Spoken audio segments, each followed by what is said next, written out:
guys, welcome back to our channel. Hope you all are doing good. Guys, oven எதுவும் இல்லாமலே நம்ம வீட்டில் இருக்க நான்ஸ்டிக் பேனில் நம்ம பேன் கேக் எப்படி பண்ணுறதுன்னு பார்க்கலாம் வாங்க.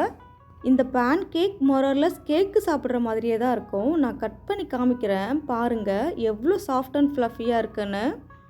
இப்போ வாங்க நம்ம எப்படி செய்கிறதுன்னு பார்க்கலாம். இந்த பேன் கேக் பண்ணுறதுக்காக முதல்ல ஒரு மிக்ஸி ஜார் எடுத்துக்கோங்க. இதில் 1.5 கப் அளவு மைதா சேர்த்துக்கோங்க. அடுத்ததான் நீங்கள் மைதா எந்த கப்பில் எடுத்தீங்களோ அதே கப்பில் 1/2 கப் அளவு சுகர் சேர்த்துக்கோங்க. நீங்கள் இனிப்பு அதிகமாக சாப்பிட்றதா இருந்தால் 3/4 கப் எடுத்துக்கோங்க.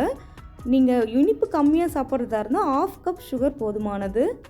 அடுத்ததான் அதே கப்லேயே 3/4 கப் அளவு காய்ச்சாத பால் சேர்த்துக்கோங்க. கூடவே 2 பெரிய வாழைப்பழத்தை கட் பண்ணி சேர்த்துக்கோங்க. பிறகு இதிலையே 2 முட்டையை உடச்சி ஊற்றிக்கோங்க. முட்டையை சேர்த்துட்டு கடைசியாக 1/4 teaspoon baking soda, 1/2 teaspoon salt, ஒரு 20 ml குக்கிங் ஆயில் சேர்த்து மிக்ஸி ஜார் மூடி போட்டு இந்த மாதிரி ஃபைன் பேஸ்ட்டாக அரைச்சி எடுத்துக்கோங்க.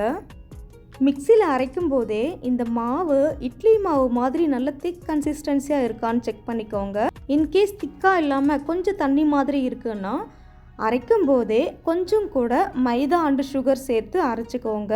இப்போது பேட்டர் ரெடி ஆகிடுச்சு. அடுத்ததாக ஸ்டவ் ஆன் பண்ணி ஒரு பேன் நல்லா சூடானதும் கொஞ்சமாக எண்ணெய் சேர்த்து நல்லா தடவி விட்டுக்கோங்க.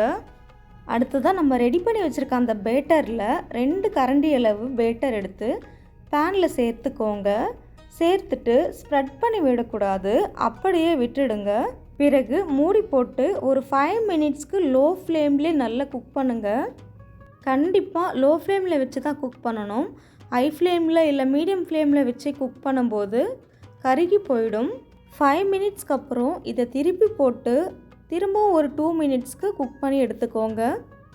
இப்போ பாருங்கள் நம்மளோட பேன் கேக் 2 பக்கமே நல்லா குக் ஆகிடுச்சு. இதை வேறு ஒரு பிளேட்டில் மாற்றி வச்சுட்டு இதே மாதிரியே எல்லா பேன் கேக்குமே நம்ம குக் பண்ணி எடுத்துக்கலாம். அவ்வளோதாங்க, நம்மளோட பேன் கேக் ரொம்ப சூப்பராகவே ரெடி ஆகிடுச்சு. இந்த பேன் கேக் குழந்தைங்களுக்கு பிரேக்ஃபாஸ்ட் அண்ட் ஸ்நாக்ஸ்க்காக கொடுக்கலாம். அவ்வளோ டேஸ்டியாக இருக்கும், கொஞ்சம் கூட மிச்சம் வைக்க மாட்டாங்க. ஏன்னா கேக்கு மாதிரியே அவ்வளோ சாஃப்ட் அண்ட் ஃப்ளஃபியாக இருக்கும். நீங்களே பாருங்கள் எவ்வளோ ஃப்ளஃபியாக இருக்குன்னு. இதே மாதிரி உங்கள் வீட்லேயும் ட்ரை பண்ணி பார்த்துட்டு எப்படி இருக்குன்னு கமெண்ட் பண்ணுங்கள். அண்ட் இந்த வீடியோ உங்களுக்கு பிடிச்சிருந்தா லைக், ஷேர், கமெண்ட் அண்ட் மறக்காமல் சப்ஸ்கிரைப் பண்ணுங்கள். தேங்க்யூ ஃபார் வாட்சிங்.